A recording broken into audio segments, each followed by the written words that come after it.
Welcome to part 2 of the Qualitative Research presentation, Chapter 19 in your Research Methods textbook. Quick reminder, these are the resources used for this presentation. Cresswell book, once again, highly recommend you guys get a hold of this book if you can. Very valuable. So those of you who are not near the Fresno area, maybe look on Amazon or another resource in a library that you could get a hold of this. Great tool for you guys to use. Just a quick summary of the objectives. In part 1, we compared and contrast the differences between qualitative and quantitative research, and we looked at some of the various qualitative research designs. In part 2, we're just going to look at some of the procedures in qualitative research, as well as how you can analyze the data and how you establish trustworthiness of qualitative research. Quick recap here. In quantitative research, you begin with a hypothesis that you are going to test, and then it will lead to a theory. In qualitative, your hypotheses and everything comes from observations, and you develop questions, and this is going to provide a direction for you that's going to help focus your study or create a theoretical framework. In my study, I came up with my initial idea based on writing a paper we did in the first summer of the program. And I wrote my paper on writing across the curriculum. And then when we had to start thinking about what projects we wanted to do, I kind of used that and thought, how can I apply that to athletics? And I came up with some ideas on how I wanted to use it. My initial question or thought was to look at how would you use journal writing to help your athletes, particularly my basketball players, learn the adjustments. For example, in league play near the January for us, we pretty much have all of our stuff in. So I wanted to find a way where I could reinforce the learning of my athletes when we make adjustments against our opponents, whether it be offensive or defensive, to give us the best advantage to win. However, we had a pretty good team and some players that were very good, and so few adjustments were going to need to be made. So because of that, I had to kind of change the focus of my study, and it turned into more of looking at ways we could improve through different offensive and defensive concepts. So you have to have the flexibility there as a researcher, which can be hard at times, but in qualitative research, this provides very valuable because things are going to change. Life is dynamic. Just because we think one thing, we all know that we experience this change from our initial plan. So although it was hard at first, it did work out well for me in the end. Participation selection. Remember, the participants in a qualitative research are not randomly selected.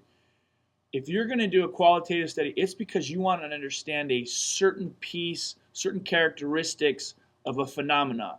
And that's going to come from carefully selected people because it's purposeful. You want to learn the most about something. For example, I wanted to learn how journal writing would affect my basketball players. How would it help them? I was able to share some of these ideas with other people in our group. One of them was a football coach, and he and I sat and talked about it, and he thought it would be a great idea for him. He might be able to use this or apply it with his linemen. They need to make a lot of adjustments in football, and he kept thinking, man, this would be a good idea. We could give them what we wanted them to do, have them write and reflect upon it in a journal or another writing venue, and turn it back in. So you want to select a group that will help you learn the most about a question you have.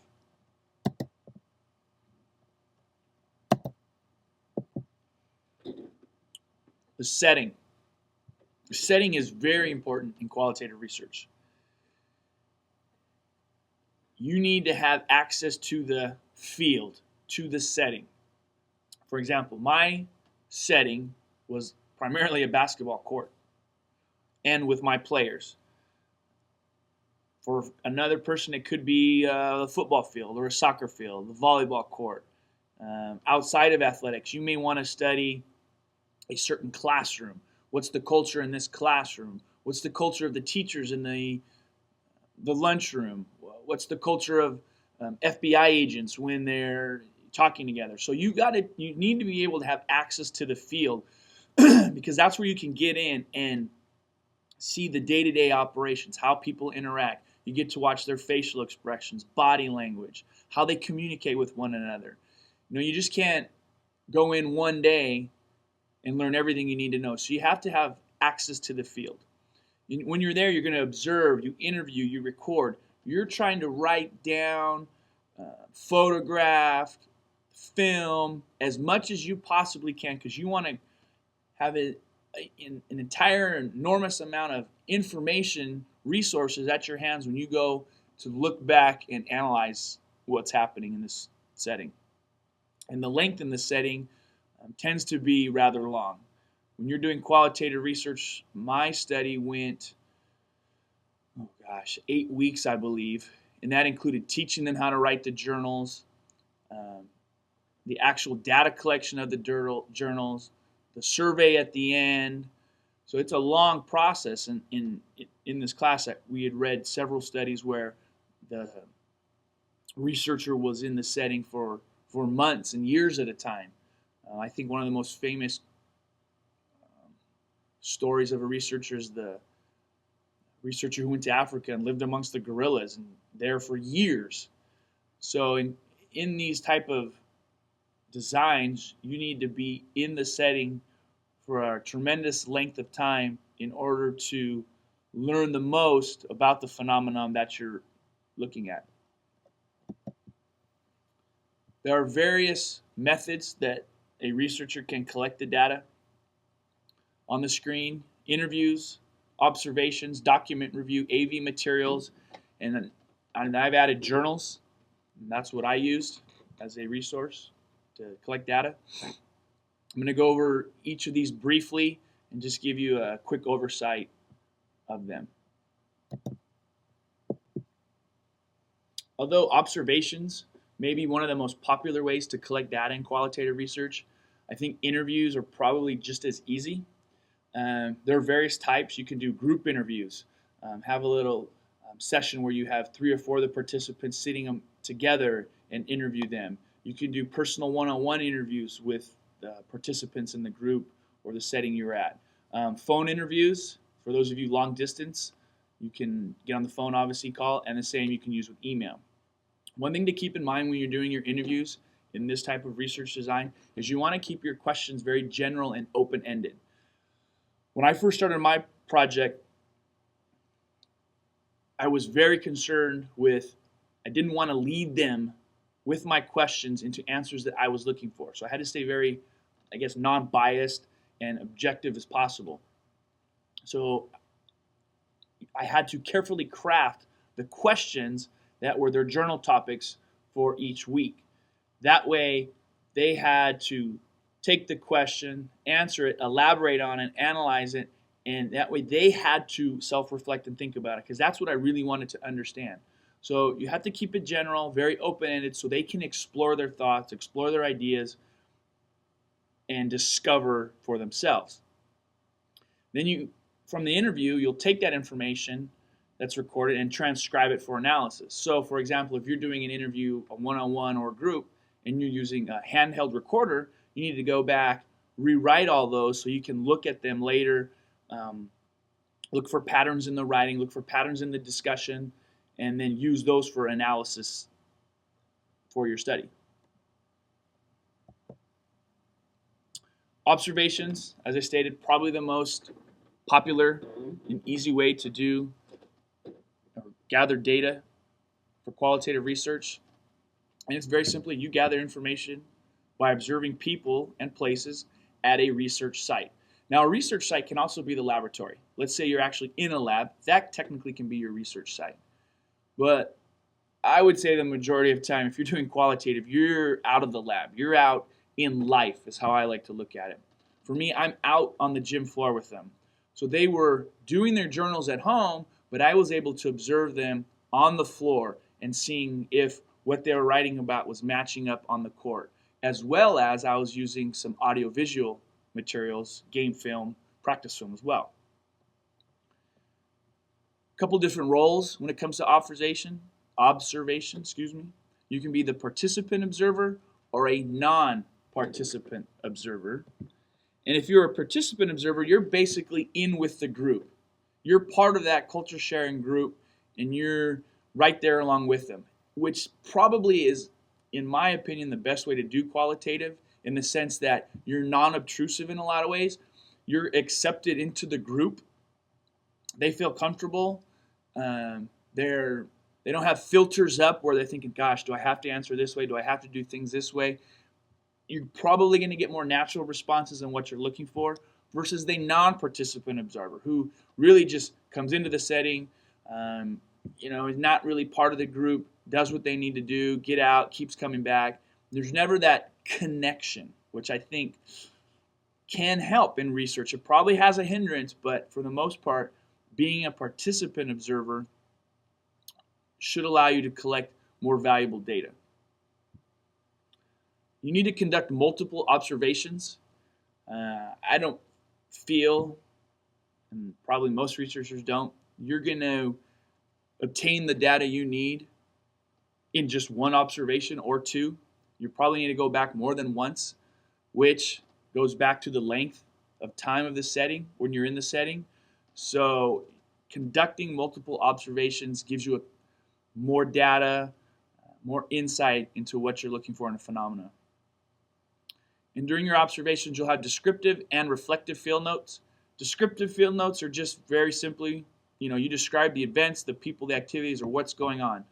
So for me, I would, go into practice, and then I would have, behind my practice plan, I'd have a second sheet stapled, and I'd sit there and I'd go, okay, I noticed this today, I noticed this, here's something we did. In this drill, I noticed these themes that the participants had been writing about, et cetera, et cetera. And then the reflective notes, where I would record reflections on relating to not only their thoughts and insights and the things that emerge, but also I kept coming up with more questions. I kept coming up with more ideas on, well, wait, what about this? And what if we could explore this? And how is this affecting this? So, excuse me. They're just notes. You want to write everything down that you're thinking, that you're seeing, because you're not going to remember it all when you go back to write your research report later. So it's better to do it at the time. Even have a little audio recorder where you can pull it out of your pocket and record what you're seeing. Talk about what you're thinking, what they're thinking. Always record, record, record. Get the data as much as you need. Documents, another source of data collection. The book talks about documents. It's a good source of text data. It means you can just go back and look at other words that basically have been written, observations. There's public and private records you can look at, which can provide information for you. But you need to obtain permission before you use these documents in your research. And I would suggest that you can scan the documents whenever possible, because sometimes you may not want to take the whole book with you or the whole item, but you could scan them, put them on a flash drive, take them with you, scan them and print them at a later date. Audiovisual materials, another source of data collection. I see this as maybe part of the future of qualitative research. When you think about the technology that's available to us now, today, I literally am amazed at what we can do now. And as a researcher, in particular, if you want to do qualitative, you can capture what's happening better now than before. Using pen and paper is great. I'm not saying it's not, but if I can go into, for example, my practices, film the practice, take it back and analyze it and compare it, makes my life a whole lot easier. Same with game film. Helps tremendously. So audiovisual materials have a future in research. more so now than ever before. The images or sounds will help explain the phenomenon. So you may be in there observing, let's say, for example, one of the themes that came in the study I did was the participants felt that when they talked more on a defensive end, they played better or they worked together as a unit. Well, images and sounds, the film, the game film and the practice film also showed that. So I was able to see it there as well. And that helped provide evidence for the theme that the participants were discussing. And then, like I said, you could use videotapes. Pictures are another great way. Capture photos, digital images, paintings. Those are just a few of the various audio-visual materials you can use in qualitative research. And then, of course, how could I go any further without mentioning journals? After writing that paper in the summer, I thought, man, I don't want to see a journal for a long time. But it turned out to be a great blessing in disguise.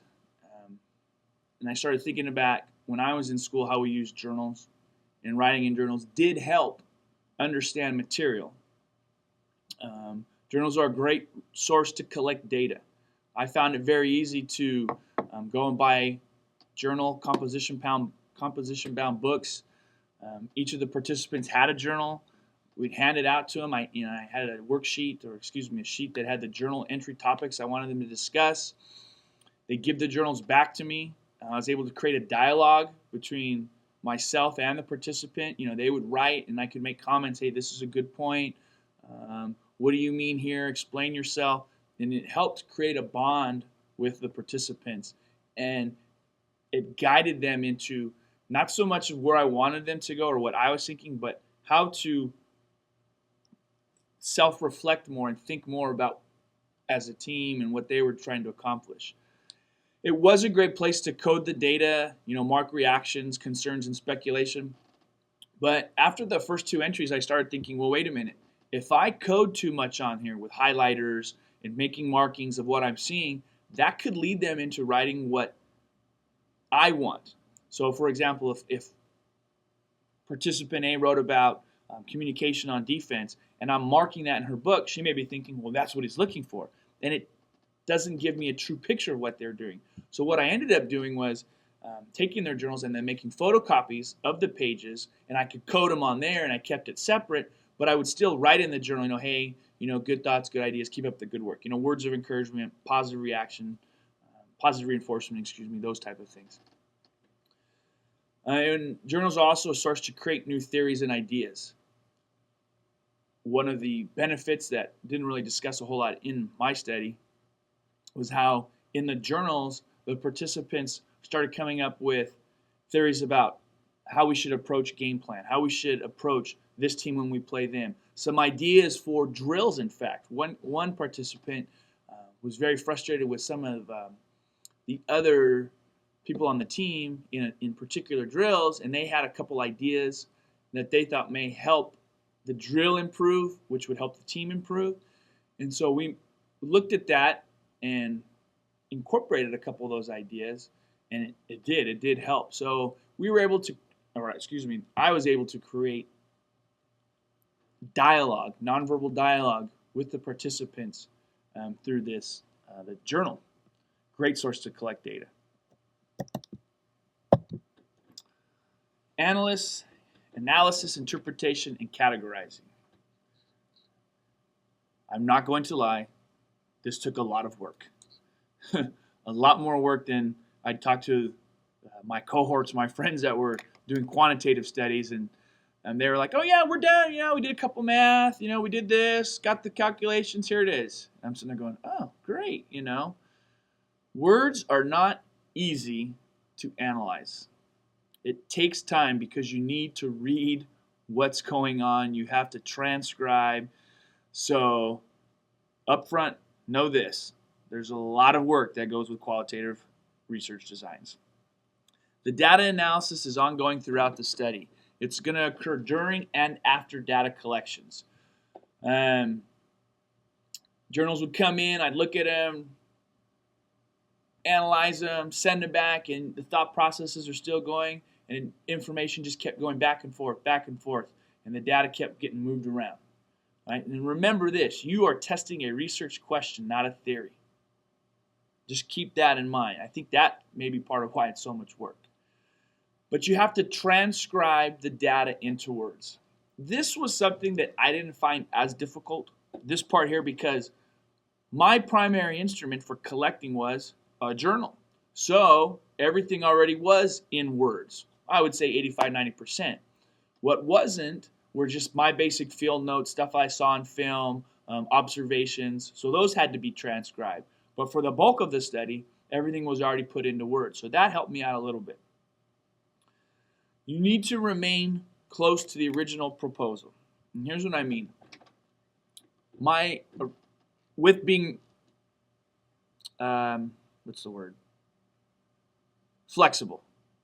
And here's what I mean. You have to remain close, but be flexible. Because in my study, remember, I originally wanted to look at something different.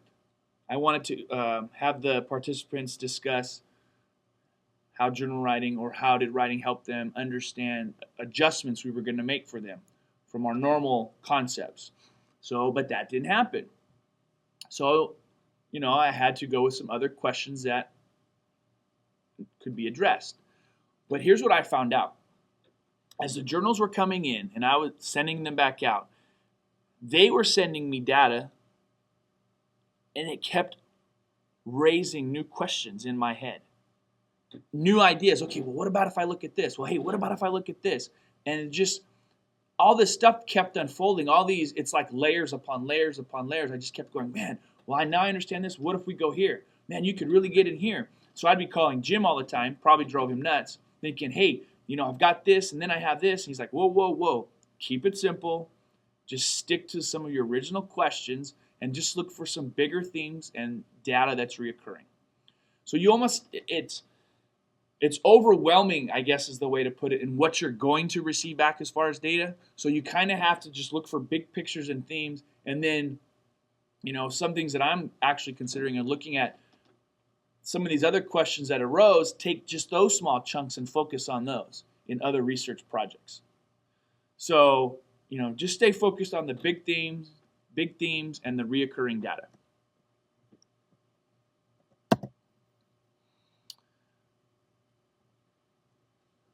When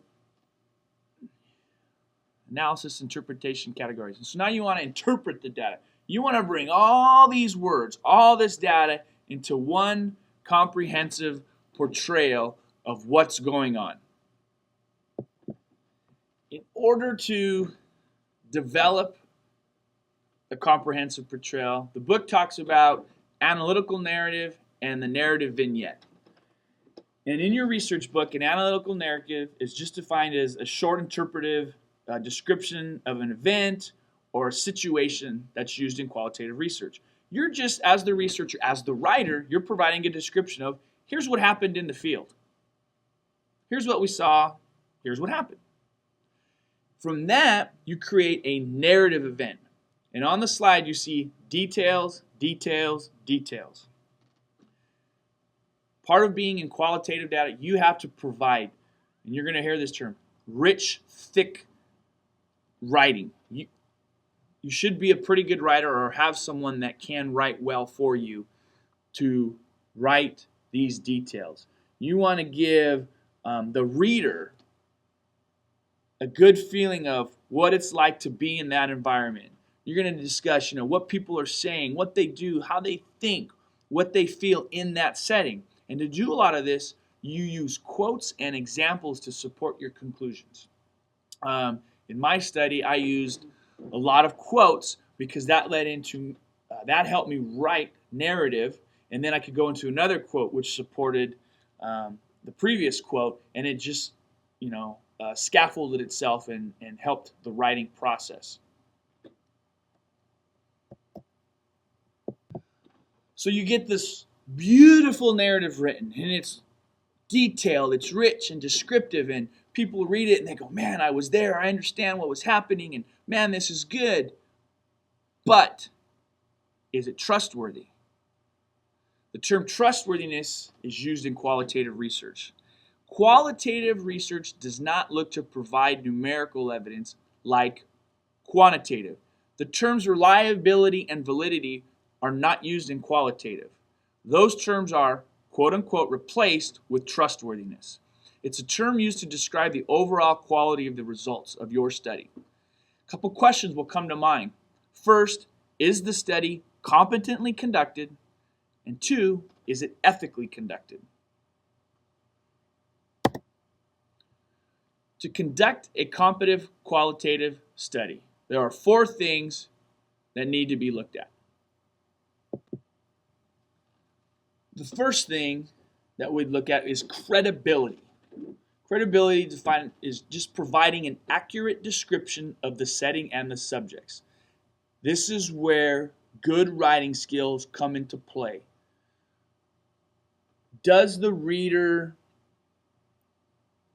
have doubts? Are there questions? So, for example, if they're reading your study and it's unclear, like what participants you use, where was this study, they're going to have difficulty evaluating the conclusions because in their mind, they're going to be thinking about these other questions they have.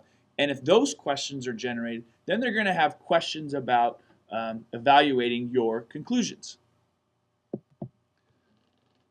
Secondly, transferability. Are the results useful to others in others conducting research in this area who are in similar settings? So can I take my study that I did and could another team perform the same study? Basically, could they just transfer it over and do the same thing? That's what you're looking at there. Dependability, how well did the researcher deal with change? Part of that I look at in my study where I was going in one direction and team's a little bit better than we thought. Not going to be many adjustments when we play a lot of games. And so I had to deal with the change of that. In the book, it gives another example about how if you're in an interview, how you would ask a question. And then, so as the interviewer, you ask a participant a question. They provide an answer. And then your second question, how do you address that answer? You need to change the line of questioning to just kind of keep the participant going.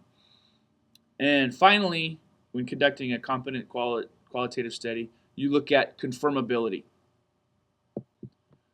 Confirmability is just simply put, are the results, can they be confirmed by someone else?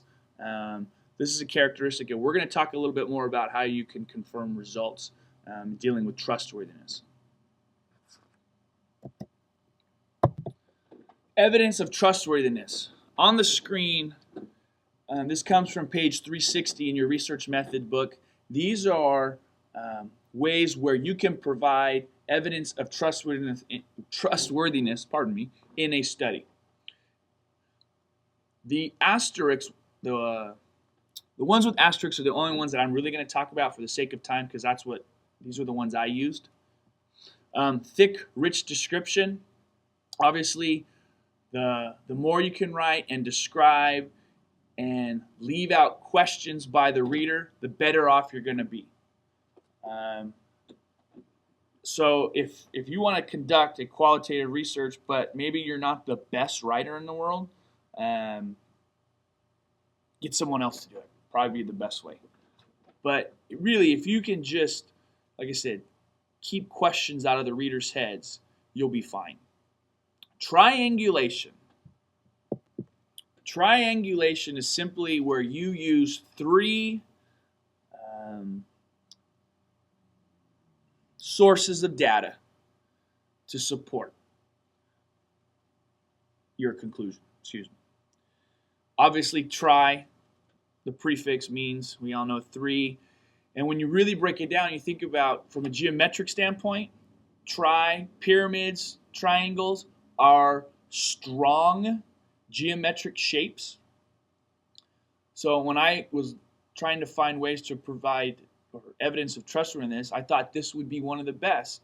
Because if I'm using three pieces of data, that provides a strong support to my conclusion. In my paper, I used data collection through the journals, and I compared these to observations of the practice and game film and I did a journal survey at the end of my study. So that was how I used triangulation in my study. And then I also used member checking.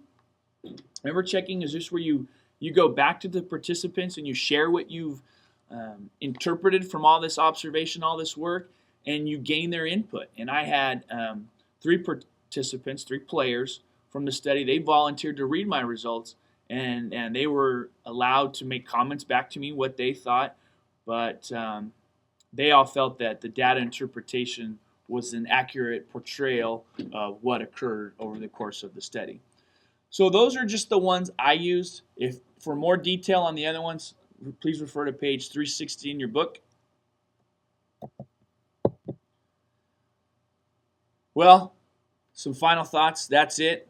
I hope you guys enjoyed this presentation on qualitative research. Just a quick recap. We did some comparing and contrasting of the 2 styles. And I know you guys spend probably more time looking at quantitative than qualitative. That's the nature of, I think, the business we're in what we do. I had a lot of fun doing this. I'm really thankful to Jim for asking me to help him on this. It's been a great pleasure. I wish all of you the best of luck. You guys think about it. You're almost halfway done. December's right around the corner, and your first 3 chapters will be done. Then the spring comes, and then the last summer, and it's going to go a lot faster than you guys think. I still can't believe how fast it went for me and my friends in there. Just keep up your hard work. It does pay off in the end. Keep all your research until you get your diploma. There's a reason behind that. Trust me on this one. If I can help any of you, if you want to do any little mixed method for some qualitative research in your study, I'll be more than happy to help you. Look at some of your papers. If you have a page or 2 you want edited, please contact me through Jim. He has my contact info. Just provide me some heads up of what you need and give me some time to look at papers. I, like you, am very busy. We start our season up, have started already, and we have our first game coming up, which I really can't believe. And if you would like help, like I said, I'd be more than happy to provide you some assistance. So good luck, you guys. Keep it all up.